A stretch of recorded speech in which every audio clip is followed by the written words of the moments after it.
Hoje a gente vai falar sobre o fim da saída temporária, pelo menos como ela era.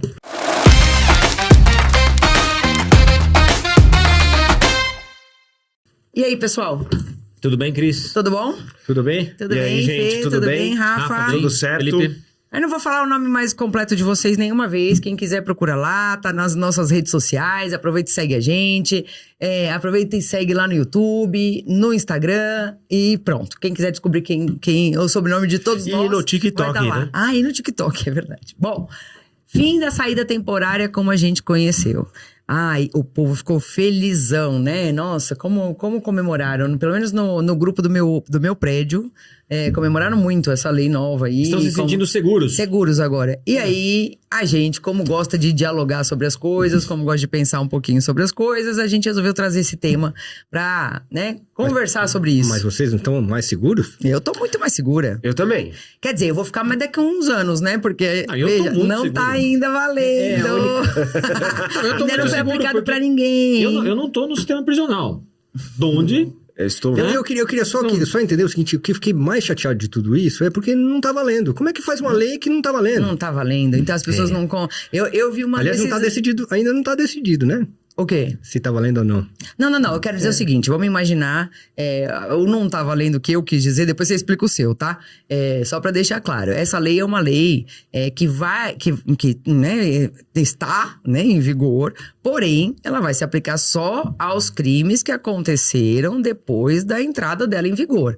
Como a gente tá falando de uma questão que acontece só no cumprimento da pena, então tem aí um lapso temporal relevante. Dela, né? Tem um lapso temporal relevante entre a data que um crime acontece, a investigação, o processo, a condenação, o cumprimento de uma parte da pena, até chegar no momento em que essa pessoa poderia ter direito à saída temporária para ficar perto da família, naquelas datas lá. Então, isso a gente só vai ver acontecer quando chegar esse momento aí, né? Não vale para os que já estavam presos. Mas esse é o seu entendimento. Porque tem muita gente, né? porque tem muita gente sustentando que pode retroagir. Ou seja, a lei penal não pode retroagir para piorar a situação do réu. Então, tem muita gente sustentando e não tem decisão do tribunal, tem muita gente esperando isso.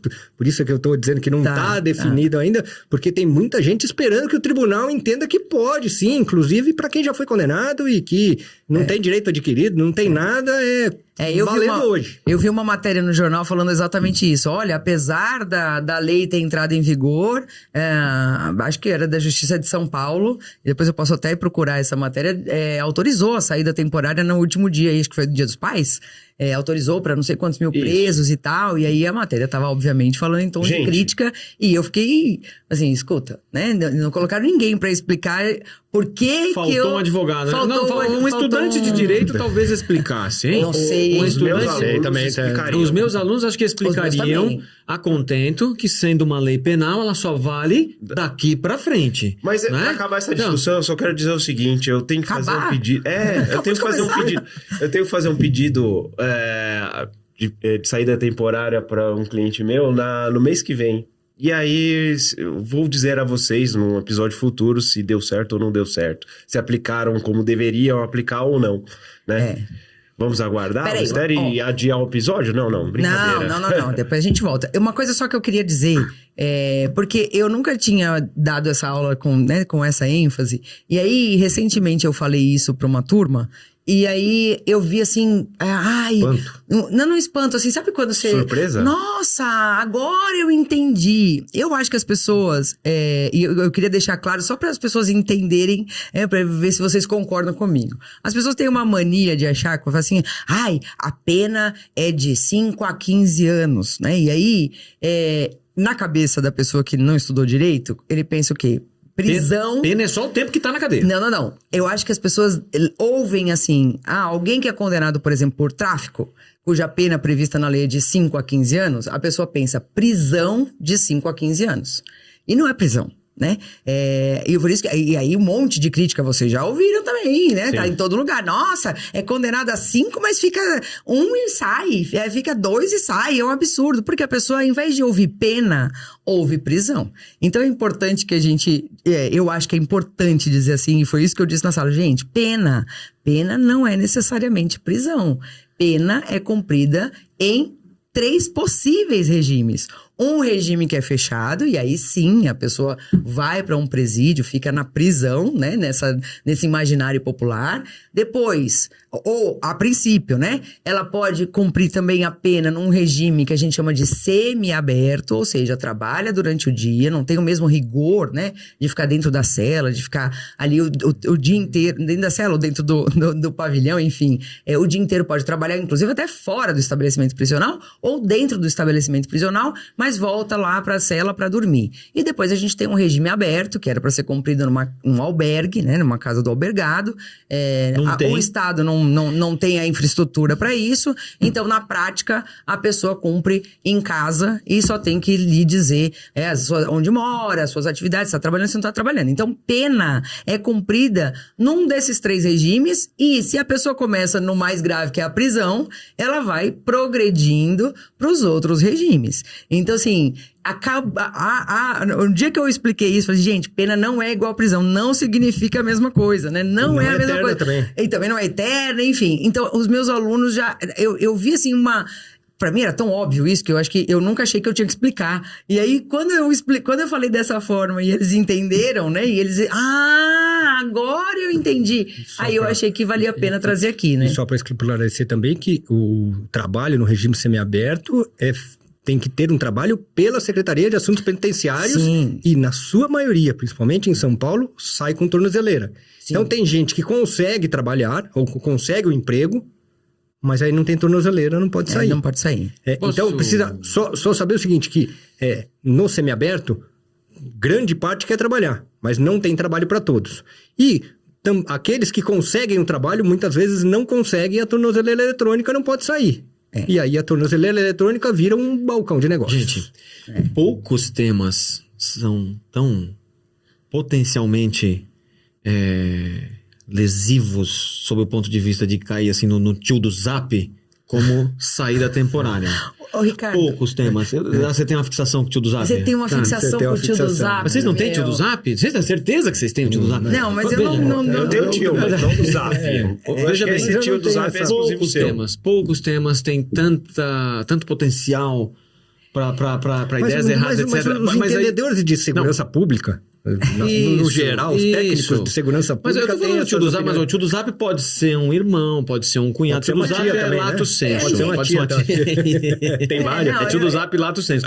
Então, o que eu quero dizer assim, acho que cabe um esclarecimento inicial, né, assim, sobre o fato de que a tal saidinha, né, chamada saidinha temporária, que é a possibilidade do preso sair em determinadas datas especiais, né, tipo Dia das Mães, era só para presos do regime semiaberto, que é uma minoria. Então, assim, o grosso da população carcerária cumpre pena fechado. No regime que a Cris explicou, que é o regime fechado, em que o cara fica no estabelecimento o dia todo.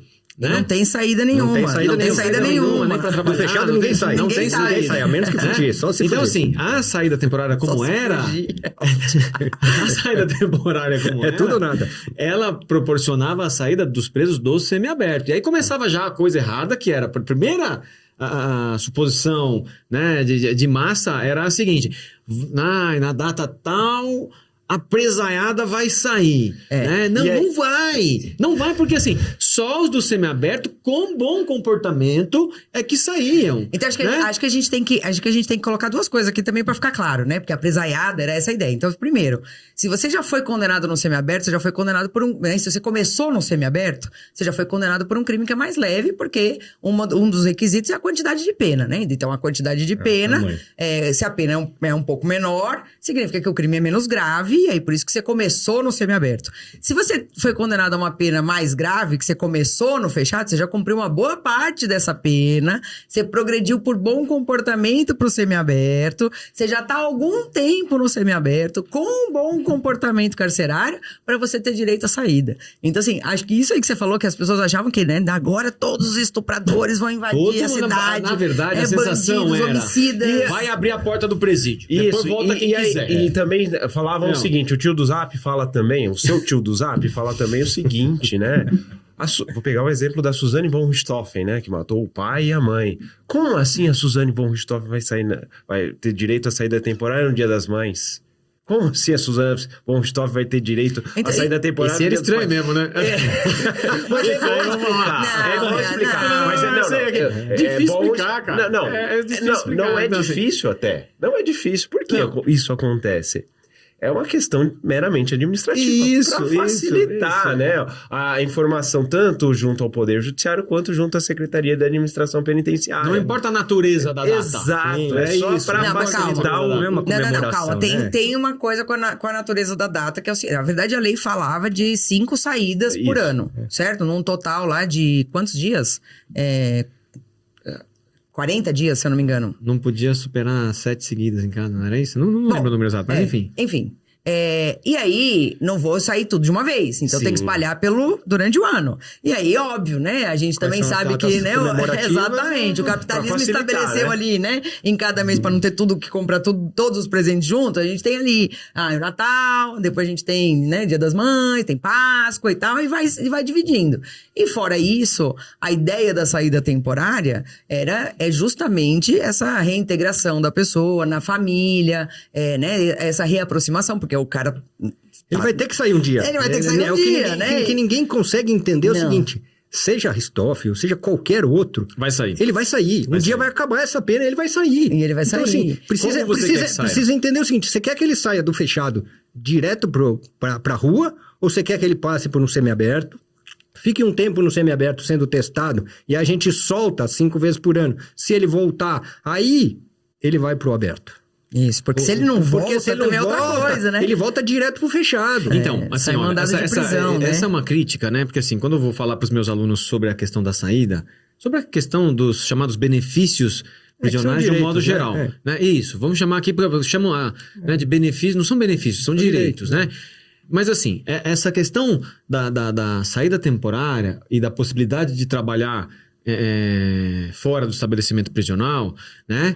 Tem a ver com a reinserção gradual do preso ao chamado ambiente social, né? Que é o Estado testando o camarada para ver se ele pode voltar a conviver na sociedade ou não. Isso possibilita, né, que ele vá fazendo vínculos com o ambiente fora do estabelecimento prisional e que ele não seja, então, quando colocado em liberdade, ele não tenha vínculos apenas com o estabelecimento prisional, porque essa é a desgraça absoluta. O cara ser solto do fechado ele vai de cara pra rua, sem essa reinserção gradual, que passa por diversos requisitos e condições, aí o cara ele vai ter vínculos com quem, entende? Aí a chance desse cara reincidir, dele praticar um crime de novo, e dele, portanto, se voltar contra a sociedade, ela passa a ser muito maior. Então, as pessoas precisariam entender que a saída temporária, como os demais benefícios da execução da pena, os direitos da execução da pena, não são apenas para o preso. São benefícios para a sociedade, porque a sociedade vai passar a ter um preso que, uma vez colocado em liberdade, ele vai ter menos chance de se voltar contra a sociedade. Esse é o ponto. Mas se a gente pensar que as unidades são tomadas pelas organizações criminosas, aí... de alguma forma tem... E aí sim o tio do Zap vem e fala que é a certeza de que essas pessoas, quando saem, vão falar com os seus parças e não com a sua família. Mas vão sair de qualquer jeito, né? Então, eu sei disso, não. Esse é o discurso, mas o que eu tô falando é o seguinte, precisa testar de alguma forma, essa é a forma que tinha para testar. Agora não tem mais. Agora não tem mais. Exatamente isso. Mas eu quero também dizer o seguinte, que o número de pessoas que saem e não voltam é... ridículo. É menor de 5%. Tem um papelzinho aqui trazido por você, tá? Foi ele que trouxe. Foi eu que trouxe. O número é ridículo. É ridículo. A grande maioria volta. Por quê? Voltava, né? Na verdade, assim, como eu falei agora há pouco, é gente do semiaberto. Então, é gente que já tá com o pé na rua. E eles ele não quer perder o direito para entender que... Se eu não voltar, eu revido pro fechado. Isso, eu vou perder automaticamente ao longo do tempo. Outra coisa é que, assim, a saidinha, como os demais benefícios da execução penal... Direitos. Né? É isso. Ela estimula o bom comportamento, né? Lógico. Estimula o bom comportamento, evita a pressão... sabe, do estabelecimento prisional e, portanto, reduz chances de rebelião, né? Ou seja, de um modo geral, pensar que o fim da saidinha traz um benefício para a sociedade, eu acho que é um tiro no pé. Não, sem dúvida. E só pra gente pensar o seguinte, porque aí fala o seguinte, não, mas esse cara foi condenado a muita pena, a quantidade de pena é muito grande, mas vamos pensar o seguinte, para você ter esses direitos, são porcentagens. Sim. Então, se o cara é condenado a 30 anos, se ele vai cumprir uma porcentagem, a porcentagem é muito grande, ele vai ter que ficar no fechado muito tempo. Exatamente. Depois ele vai ter que ficar no semiaberto muito tempo para ir pro aberto. Então, assim, é proporcional ao tamanho da pena que ele tem. Se ele cumpriu todo esse tempo no fechado, foi pro semiaberto, se ele não voltar, ele volta pro fechado e tem que cumprir de novo. Tudo, É claro que tem uma diminuição aí, não vamos calcular nisso, mas é significativo o tempo que ele vai perder. Então, por isso ele volta. E por isso ele vai tentar se reinserir. Não sei nem se reinserir. Ele vai tentar ir pro aberto para poder ir pra rua. O camarada não quer ficar. E outra, pra você entender também que o camarada não quer ficar na cadeia. Ninguém quer, cadeia, né? E outra, cadeia hoje não é pra gente. Cadeia no Brasil não é pra gente. Isso.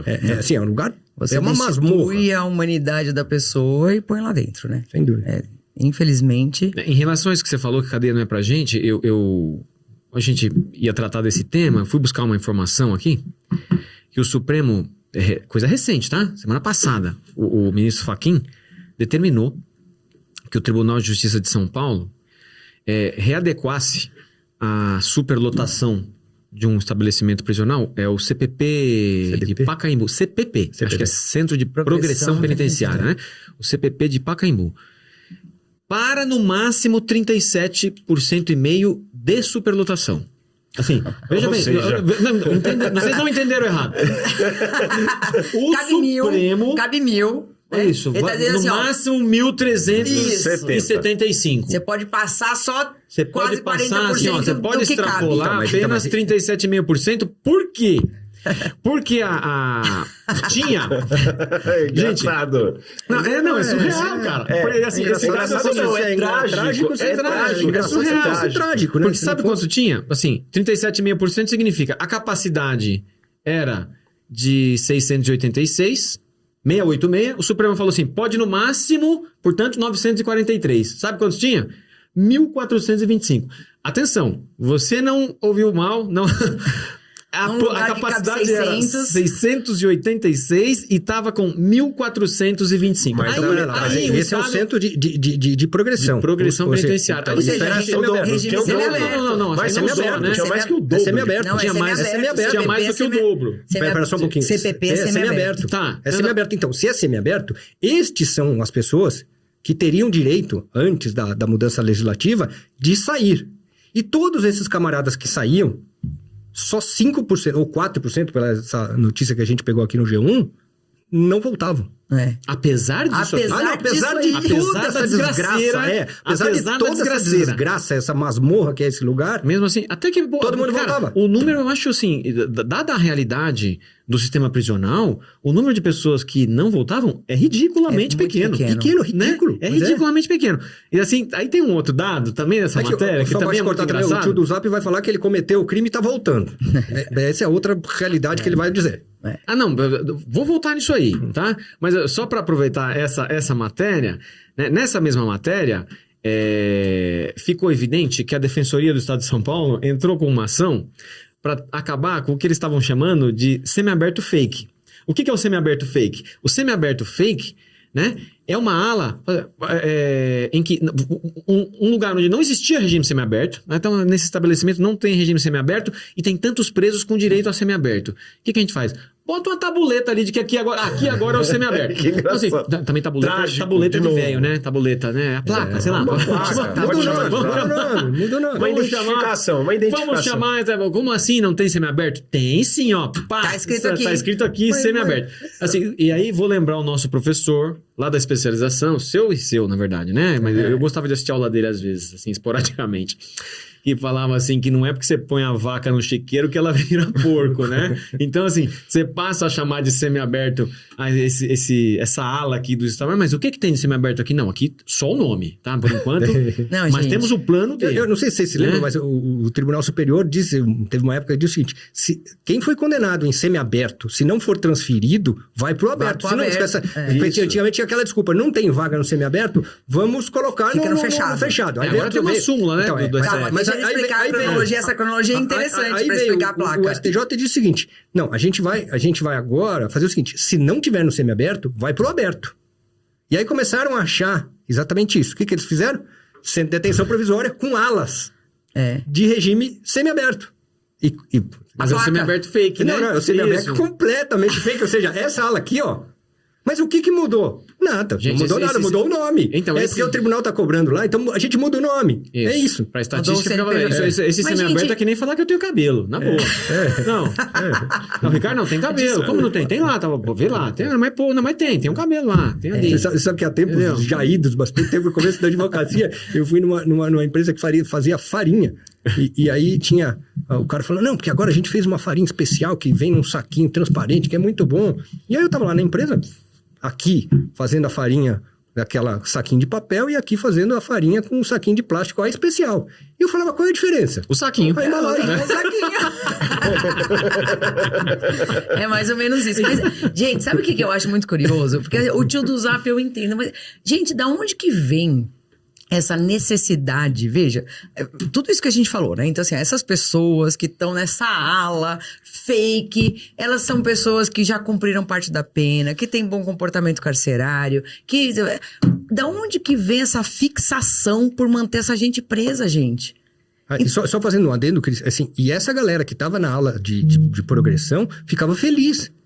Porque estava escrito que era... Porque estava escrito e muito provavelmente eles conseguiriam ter as saidinhas à época dos fatos. Sim. Como não tem regressão, como não tem progressão por salto, o cara não sai direto do fechado pro aberto. Essa é outra explicação que tem que ser dado, porque assim, isso mas porque o cara fala, não, ele saiu, estava preso ontem. O cara não ia direto do aberto do fechado pro aberto. Tinha que passar pelo semiaberto. Não tem vaga no semiaberto, ele espera no fechado. Como não tem progressão e não pode ir do fechado pro aberto, ele não fica aproveitando esse tempo que ele poderia estar no semiaberto, tem que esperar surgir a vaga. Como o semiaberto fake, tudo bem, é fake, mas pelo menos acho que computa pra ele o prazo ali como se ele tivesse, né? Não, na época ele podia sair. Ele podia ter essa saída temporária. Mesmo ele estando tecnicamente preso, fechando como tá computando como ele tiver aberto. E ele podia ir na saidinha, né? Agora, você imagina agora, né, a panela de pressão que já são os presídios, e agora assim, não, agora o quê? Que você vai me botar aqui nessa placa, sou trouxa? Eu não vou poder sair? Qual que é a minha vantagem de estar aqui? É muito pouca. Legalizou o semiaberto fake, então, com a mudança da lei, legalizou o semiaberto. A expressão que o Zé Simão usa, tucanaram. Legalizou o semiaberto fake explicar porque... que acabou. Desculpe, você é um cara bom para explicar que acabaram com as saídas, né? Não, a nova lei acabou. Praticamente, né? Então, ainda tem uma hipótese, mas quando não envolve crime de praticado... Violência ou grave ameaça, não. Aqueles que praticaram crimes com violência ou grave ameaça, ou hediondo, não têm direito mais à saída temporária. Que é a grande... Então, mas a saída temporária agora... que acabou a saída temporária em datas especiais. O que tem é uma saída temporária que tem muito pouca aplicação prática, que é a saída temporária para a frequência de cursos, né? Isso. Mas quem é o preso que tem direito que consegue um curso também, né? Você pega a lei de execução penal, fala que o trabalho é direito do preso. Cara... acho que é 13%, né? É baixíssimo o número de presos que têm efetivo direito, né? O direito de trabalhar, porque não tem trabalho para todos. A maioria quer trabalhar. Era o que eu ia falar. Porque eles vão progredir, assim, para cada 3 dias trabalhados, ele diminui um da pena, então a maioria quer trabalhar. Não, quando eu falo isso também, o pessoal fica, sério, assim, tem uma fila de presos querendo todos querem trabalhar. Porque assim, além de você ter esse benefício aí de diminuir um dia de pena e tal, você tá ocupado com alguma coisa, né? Agora, o trabalho do preso também tem aquele problema, né? Eu vou dar um exemplo da bola de futebol, mas eu vou usar o da bola de futebol, né? Tanto faz, né? Então assim, então aí uma empresa tá lá dentro da penitenciária e o preso pode trabalhar costurando bola de futebol. Aí ele costura a melhor bola de futebol jamais produzida no mundo, é aquela que é costurada por aquele...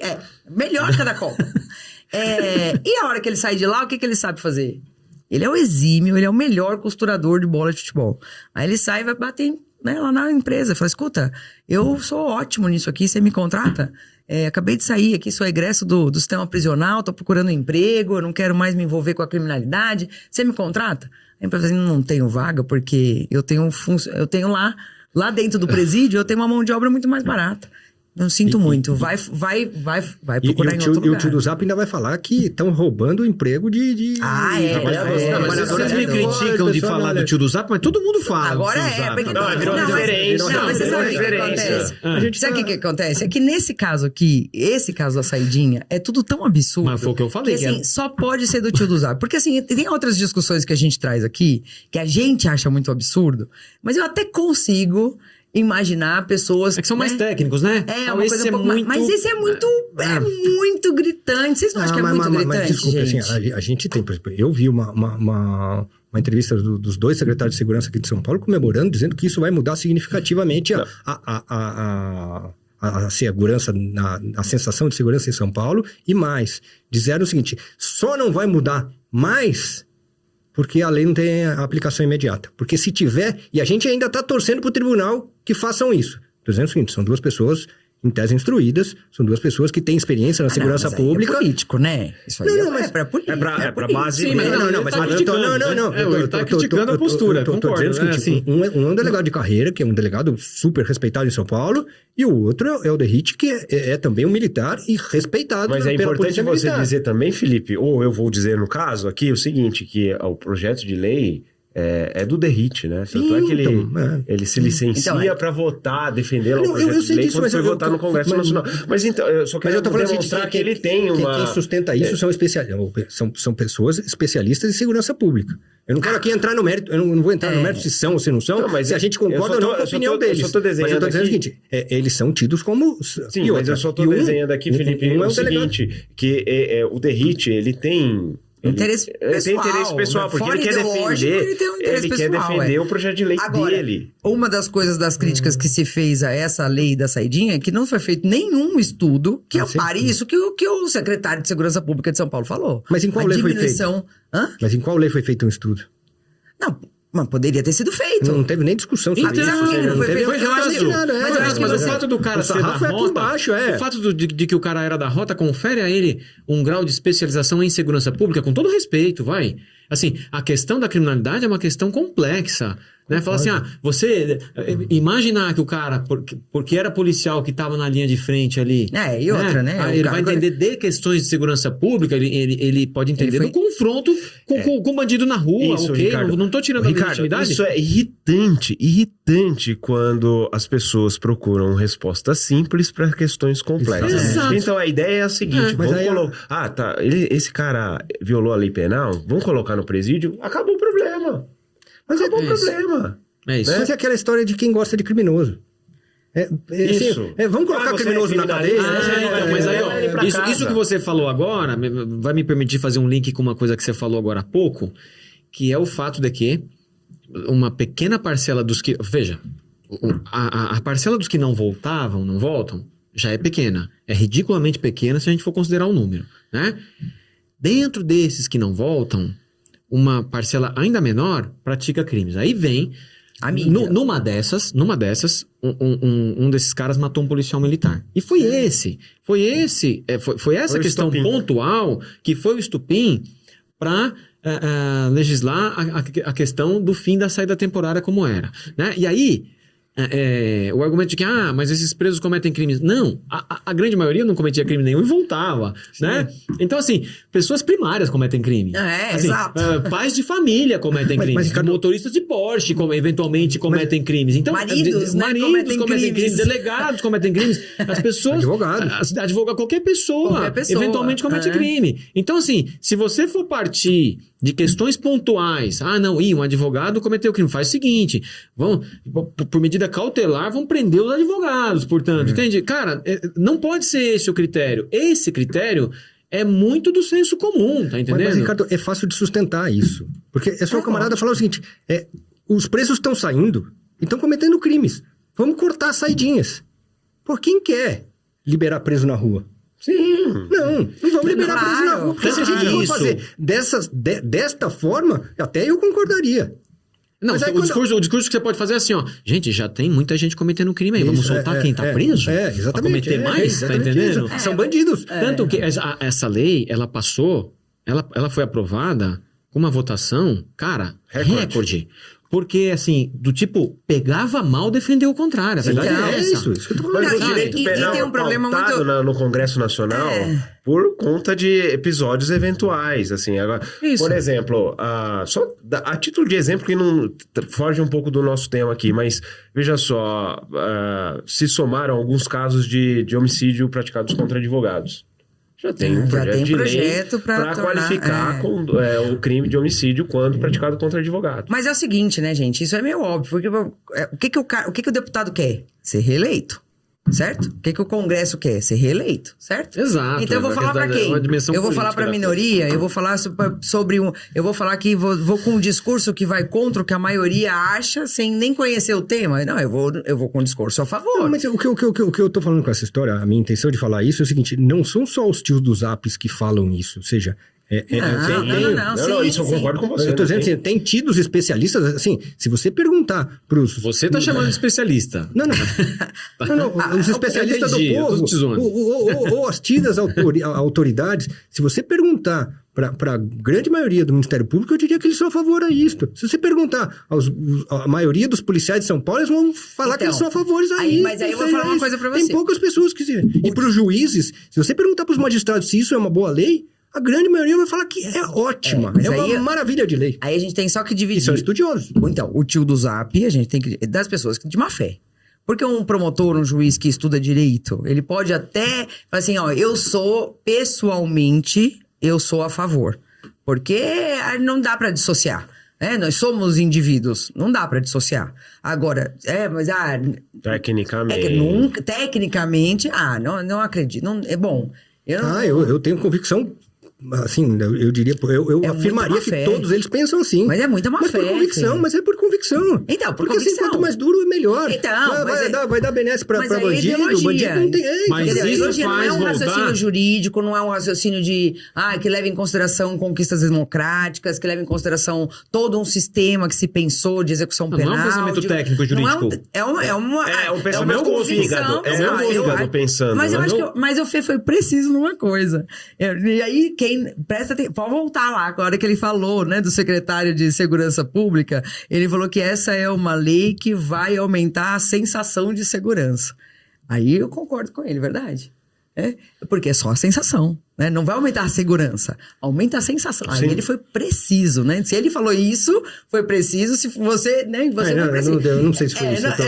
Mas você, aqui foi isso que você falou, eu até anotei. Eu acredito mais sensação de segurança. Eu tô dizendo porque recentemente eu assisti uma entrevista dos dois, do Nico e do The Hits. E assim, me parecem pessoas sérias. Assim, eu não conheço nenhum dos dois, não são meus amigos, não são nada. Eu tô falando assim, me parecem pessoas bem intencionadas. Mas eu discordo em gênero, número e grau de tudo que eles falam. É isto. Porque também ninguém é 100%. Ele pode ser bem intencionado, mas aqui, sustentar que isso aqui pode ter alguma efetividade em termos de diminuição de criminalidade. Mas ele fez a lei, ele deve acreditar nisso. Eu não sei, eu fico pensando assim, eu não quero pautar. Também não quero desbordar. Na pessoa dos dois. Eu tô falando assim, que tem pessoas estudiosas nesta matéria que sustentam isto.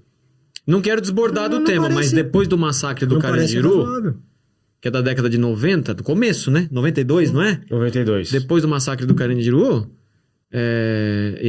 o Derrite é o secretário, é o cara que é o secretário de segurança do segundo maior massacre, né? Que é a Operação Escudo lá do litoral, né? Então, assim, de boas intenções, com todo respeito, né? Mas, assim, de boas intenções, o inferno tá cheio, né? Mas me parece, assim, e agora falando, me parece que é uma pessoa de boas intenções. Acho que é um absurdo, assim. Se a gente falar dessa operação, depois a gente pode até fazer um episódio sobre isso. Ou seja, a Polícia Militar cumprindo o trabalho da Polícia Civil com o aval do secretário, dos dois secretários. Assim, vai lá e faz o que vocês têm que fazer. E acaba com isso. E executando assim, uma sentença que é pensada naquele minuto. Né? Então, isso, exatamente. E teve atos muito truculentos e muito duvidosos, né? Assim, e com câmeras desligadas. Assim, nessa operação a gente vai trabalhar com câmeras desligadas. A gente vai ligar só algumas. E aí, assim, eu só queria lembrar que quando vocês falam assim, mas isso não é coisa do senso comum. Se for perguntar para o promotor, pro secretário, pro próprio juiz, o que eles vão achar dessa lei? Um monte vai bater palma. Monte não, a grande maioria. Porque existe, assim, quando eu falo... gente, mas é o senso comum de toga. É o senso comum de toga, é o senso comum de farda. Por quê? O estudioso, por isso que eu até falei, assim, não teve um estudo que associou aumento de criminalidade ou diminuição de criminalidade, nada que, assim, nunca se fez essa estatística. A gente tem estatísticas de quem sai e quem volta, mas não tem uma estatística, eu procurei, não tem uma estatística de, assim, desses quantos praticam crime e de qual é a efetividade, qual seria a efetividade de um endurecimento, de um tratamento, não existe. Mas então, assim, quando eu falo assim, o senso comum nesse sentido é você tomar uma decisão baseado pelo menos num estudo de campo do quão pode ser efetivo aquilo ou aquilo, né? Ou quão... como se tem, por exemplo, em alguns lugares, sei lá, do sistema APAC lá de execução penal, né? Que você tem lá um tratamento mais humanizado do preso e tal. Aí você fez um estudo nos anos subsequentes, a taxa de reincidência dos presos egressos desse sistema, que é minúscula. Então, assim, disso aqui, né, da saidinha eu posso falar de uma experiência pessoal. Posso falar de uma experiência? Não porque eu fui preso. Mas é pontual, mas é um estabelecimento prisional. Não é porque eu fui preso, mas assim, um estabelecimento prisional de Bragança que fez, efetivou, né, os direitos dos presos. O direito de trabalho, saída temporária, efetivou os direitos que estão na lei de execução penal, né? E esse estabelecimento viu os índices de reincidência de egressos desse estabelecimento despencarem. Então. Tá certo? Então, mas isso o fez um trabalho muito bonito. Quando você diz assim que não é só o tio do Zap, eu estava dizendo o seguinte, que não é só o tio do Zap, porque também é o juiz, também é o promotor, porque esse senso comum, ele desborda, tá? Ele não é só de pessoas do WhatsApp, não é só no jornalismo. Então, assim, tem juiz que atua a partir do senso comum. A gente falou isso uma vez. Se a gente pensar aqui, o que acontece é o seguinte... É verdade, foi isso aí. O que a gente fala é o seguinte, o que eu falo é o seguinte, é que o promotor, o juiz e os delegados, eles falam das unidades prisionais com uma propriedade gigantesca. Só que esses caras nunca foram lá. Se você perguntar para um desembargador, a última vez que ele... Se é que ele foi um dia numa penitenciária... há 20 anos. E outra, se você perguntar para um juiz de vara criminal, fala, mas o senhor está falando com essa propriedade toda? Qual foi a última vez que o senhor foi numa penitenciária? Ele vai falar, nunca fui. Se você perguntar para uma promotora, quando uma promotora foi numa unidade prisional, nunca foi. E por que fala com essa propriedade toda? Então, aí que eu acho que é má fé. Né? Aí que eu acho que é minha fé, porque assim, eu sou promotor. Sou promotora de justiça, eu atuo na vara de execução penal. Mas nunca pisou numa desgraça de um CDP. Uma desgraça de um CDP. Eu me lembro também. É isso que eu... Mas a pergunta que eu acho que fica aqui, que eu acho que a gente devia pensar... Cela para 12,50, tá? Não, CDP de São Paulo. Mas isso é um problema recorrente. Eu fui, por exemplo, eu fui numa audiência de custódia. Para quem não sabe, a audiência de custódia é aquela que acontece em 24 horas depois que a pessoa é presa em flagrante. No Rio de Janeiro. Eu estou falando do Rio de Janeiro. E, coincidentemente, é uma cidade pequena, mas eu falei, aonde vai ser? Não, a gente aqui, cada unidade prisional, do lado... tem uma sala para audiência de custódia. É pro cara já ficar. Não, mas eu tô falando o seguinte, aí... Porque assim, a audiência de custódia é um problema, porque você tem que levar o preso até o juiz. Isso. Por que não leva o juiz até o preso? Mas eu tô falando, isso no Rio de Janeiro, lá eles levam o juiz até o preso. Então assim, achei fantástica a iniciativa e me parece que no Rio é isto. É instituído dessa forma, não sei se em todos, mas alguns, e nas cidades pequenas, tem isso. Por que São Paulo não tem isso? Eu sei, por que o juiz é um cara... Ele escolheu essa profissão. Exato. E outra, ele tem na movibilidade, ou seja, se ele quiser ficar ali, ele fica o resto da vida. E aí você vê esses juízes perpetuando na cidade do interior, e eles ficam lá e reclamam que trabalham muito, que faz... Mas estou dizendo o seguinte, por que não levar o juiz até a unidade prisional? É muito mais barato. Dá um carro blindado pro cara, dá segurança pro cara, foi o que ele escolheu essa vida. Eu tô falando assim, você vai na delegacia, você vai reclamar, falar, não, mas é que eu tenho que ir muito na delegacia, minha vida é difícil. Porra, fui eu que escolhi, eu sou advogado criminalista. Seu telefone toca à noite, você tem que ir numa delegacia. Eu escolhi essa vida, sou muito feliz nessa vida. Então, eu acho que precisa ter essas mazelas de dizer para esses caras o seguinte, você escolheu ser juiz criminal, você escolheu estar na vara de execução criminal, vá até o presídio. E outra, vá lá para ver essa desgraça. Vai lá para ver. Assim, tem juízes, por exemplo, tem juízes que o cara entra na audiência e o cara fala, eu tô dizendo que eu já presenciei isso, e aí o cara fala, tá comendo 3 vezes lá, tá se alimentando bem? E aí eu falei, doutor, mas tá gravando? Já começou? Já tá instalada a audiência? Por quê? Porque assim, se o senhor quer perguntar isso pra ele, vamos perguntar gravando.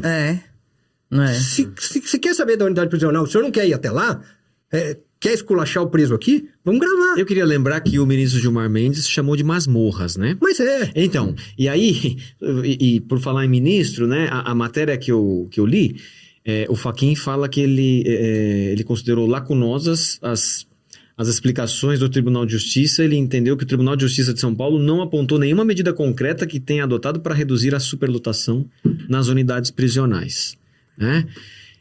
E aí, ok, mas já que não adotou, assim, penso que prever que a superlotação não poderia passar de 37,5%, cara... Gente, é muito bizarro. É muito bizarro. Mas eu acho que a gente podia... Isso vai ter um episódio de justiça penal negocial, mas assim, se fizesse a justiça penal negocial, o NPP, funcionar, também tem. A gente livraria, sei lá, boa parte desse negócio. População. Se aplicasse pena justa para esses camaradas que estão presos, assim, 70% estava fora de lá. Lembrando que o Brasil tem quase 1 milhão de presos, tá? Tinha que aumentar os regimes, tinha que aumentar as unidades prisionais para regime semiaberto do que pro fechado. Lógico. Nesses lugares mas que o que dá voto, Felipe, não é fazer Mas o juiz não é eleito. Mas o juiz não é eleito. Não, mas não é função do juiz criar uma unidade prisional, é função do Poder Executivo, que mas o que o juiz pode fazer, que nem faziam o juiz lá de Minas Gerais, cujo nome eu não vou me lembrar, que era assim, ele estabelece assim, ele manda, chegou pra ele, tem vários exemplos tudo bem, do país inteiro. Só pra pessoa, se não tiver vaga, vai pro aberto. Só pra pessoa saber do que eu tô falando. Se não cabe, sai. O que acontecia era o seguinte, chegava uma informação para esse juiz, eu não vou me lembrar o nome dele, ele era de Minas Gerais, e esse cara largou a magistratura por tanto desgosto que ele passou, né? Porque ele passou a ser perseguido, etc e tal. Estamos chegando no final. Chegava a informação para ele de que uma determinada unidade tinha superlotação. Era assim, como é que é? Tem vaga para 100 e vocês estão em 200? Ele fala, ou arruma vaga para os outros 100, ou eu vou soltar 100. Aí não vinha, ele colocava 100 na rua. Então, vamos pro regime aberto esses aqui. Não, mas não era para ir todo mundo pro aberto, uma parte era para ficar no fechado, outros no semi-aberto. Não importa, vocês não disponibilizaram vaga. Se o estabelecimento tem vaga para 100, vou manter 100. E aí, obviamente, esse cara sofreu processos administrativos, etc. e tal, passou tanto desgosto que ele largou a magistratura, né? Enfim. Eu acho que todas essas medidas, tudo que poderia ser feito, e aí eu volto para minha pergunta, que eu acho que talvez a gente tenha, não sei, estudar alguma coisa do ser humano mesmo, né? Eu não consigo entender essa gana de um número indeterminado de pessoas, mas que tem esse poder da caneta, de manter essas pessoas presas desse jeito e achar que isso tá normal não, eu sou contra, eu sou contra a saidinha, sou contra o NPP, mesmo que tem aqui, essa pessoa pode ir pro semiaberto, eu vou botar aqui a placa do semiaberto e manter ela no fechado. Como é que esse é um sentimento que passa de uns pros outros, assim, e que se mantém como um sistema carcerário no Brasil? E achar que isso vai melhorar a segurança. E achar que isso é suficiente. Ou ajuda na segurança. Eu não consigo entender. Muitas dessas pessoas que defendem, por exemplo, o fim da saidinha, uma vez de frente com o sistema de justiça criminal, aí elas começam a se achar detentoras de todos os direitos, né? Então mas assim, esse aí também é um outro assunto importante, que é uma outra discussão, mas eu acho que é a sensação que você falou, a sensação de segurança, é um efeito placebo. Você muda a lei, né? Aí passa aquela sensação de segurança. É uma tristeza, né? Além de placebo, é barato, né? Porque é mais barato do que você tomar uma medida. Você dá uma canetada, você faz uma lei. Fez uma lei, arrasou. Não importa quanto vai custar pra mim, que tô aprovando a lei, não vai custar nada, ainda vai pegar bem. Não, eu vou capitalizar isso, aí eu vou fazer um vídeo no Instagram, postar e o meu público vai bater pau. Ai, gente, muito triste, né? A gente resolver problema assim, né? A gente achar que tá resolvendo, né? Mas enfim. Acho triste. Vamos ter que conversar só. Ai, gente, adoro que a gente já tem episódios para várias temporadas. Obrigada. Achei demais a gente conversar sobre isso. Acho que alguns pontos ficaram muito claros. Acho que ficou claro que a gente é super contra essa lei. Se tiver 30 segundos, eu queria só dizer que, na minha opinião, o que melhora a segurança pública é melhorar a escola, é melhorar a efetividade, as crianças dentro da escola, porque não adianta colocar a escola. Precisa fazer que essas crianças estudem e tenham possibilidades de ter vidas dignas. Então, eu acho que isso vai mudar a segurança. Ou seja, essa desigualdade social que nós temos, a gente nunca vai ter segurança.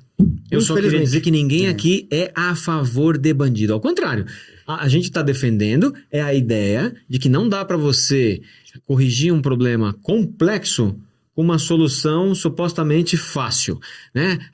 Isso evidentemente vai dar errado, né? E isso não vai resolver o problema e as pessoas continuam sendo, então, enganadas com medidas placebo que elas fazem, vão achar que a sensação de segurança aumentou, etc e tal, mas assim, a raiz do problema não foi atacada. Esse é o ponto. E mais, o dinheiro dos impostos tem que ir para a escola. Tem que ir para a escola, e não para o presídio. Porque isso é o que mata, porque nós estamos chegando em 1 milhão de pessoas e pessoa presa custa muito dinheiro. Muito dinheiro. Custa mais do que muitas famílias viveriam. E essa população está aumentando, né? Tá, muito. E por canetadas tortas. Esse é o grave problema. E pior ainda, né? Você fala assim, nossa, custa muito dinheiro e aí você vai lá ver, o dinheiro também está sendo empregado de que jeito, né? Vai para onde, errado, né? Empregado de forma a gente tem que falar aqui, né? Que muitas vezes o preso come porque a família manda, né? Então, assim, acho que a gente pode... Com muita dificuldade, porque a comida não chega lá. Não chega lá. Pode fazer um episódio uma hora só sobre sistema prisional. Vamos. Enfim. Então tá. Mas outra hora, então. Vai ter que ser. Esse aqui vamos encerrar, gente. Esse já Valeu. Mais uma vez, obrigado. Obrigada, viu? Tchau, gente. Obrigado. Tchauzinho, gente. Tchau. Tchau, pessoal.